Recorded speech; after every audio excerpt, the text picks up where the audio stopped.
There is a version of you that says he wants more. More money, more discipline, more respect, more control. But every night, another version of you quietly votes against that future. He shows up when nobody's watching. He picks the phone over the plan. He picks comfort over the version of you that you claim to want. And by the end of this video, you will understand why discipline keeps collapsing and the one shift that makes weakness harder to return to.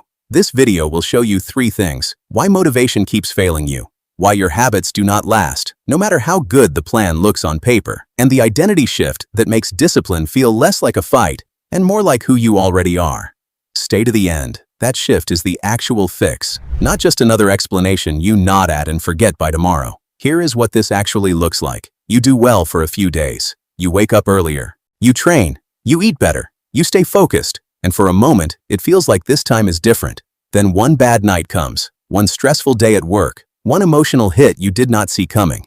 And suddenly, the old version of you is back, like he never left, like the last 2 weeks of progress meant nothing. You do not slide into it slowly. It happens fast. One missed morning becomes 2, 2 becomes a week, and by the time you notice, you are not disappointed in a habit. You are disappointed in yourself. That is the part nobody explains to you clearly. It is not really about the habit collapsing. It is about how fast the old identity reclaims the space the new one never fully owned.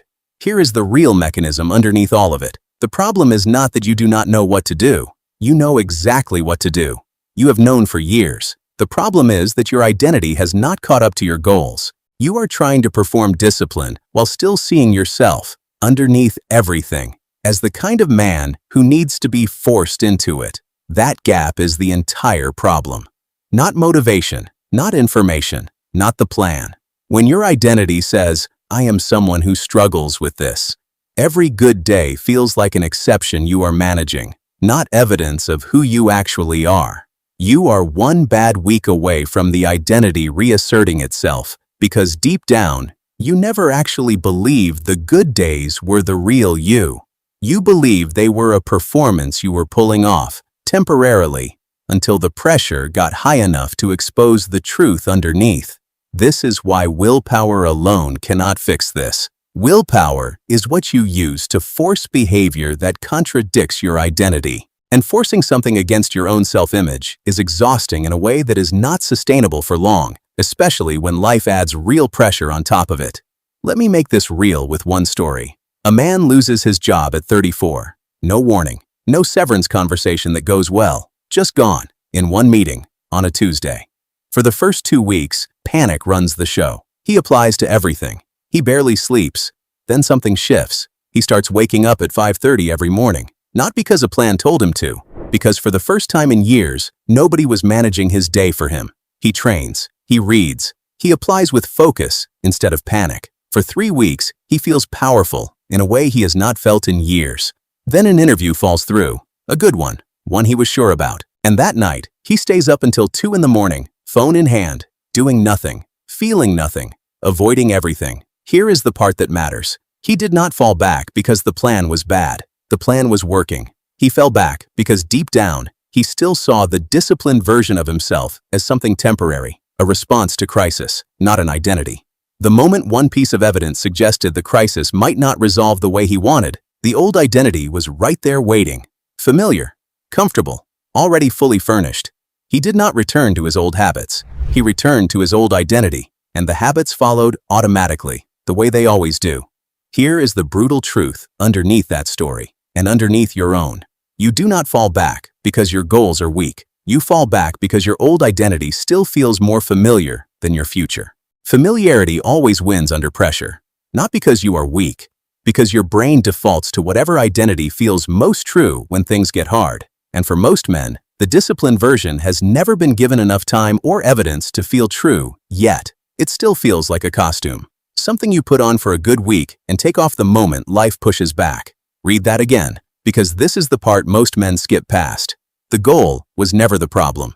The plan was never the problem. The identity underneath both of them was the entire problem the whole time. So here is the shift that actually changes this. Discipline is not about forcing yourself forever.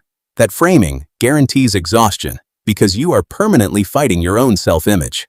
Discipline is about becoming the kind of man who feels uncomfortable when he breaks his own standard, not guilty. Not motivated to try harder tomorrow. Uncomfortable, the way it feels wrong to leave a stranger's wallet on the ground instead of picking it up. That level of automatic. When the standard becomes identity instead of performance, missing it does not just cost you a habit. It costs you a piece of who you believe you are. And that is what actually holds the line on the hard nights. Not willpower, not motivation, not another plan. Here is the one practical step, and only one.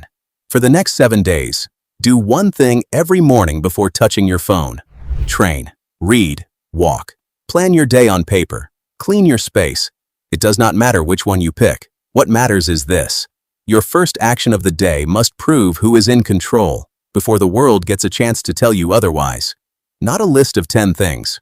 One thing, done first. Every single day for 7 days. So the evidence starts building before the doubt has a chance to speak first. Comment, "I choose the standard," if you are done negotiating with the weaker version of yourself. Subscribe if you want discipline without recycled motivation, because that is the only thing this channel is actually built to give you. And watch the next video, because I break down why most men stay broke even when they start earning more.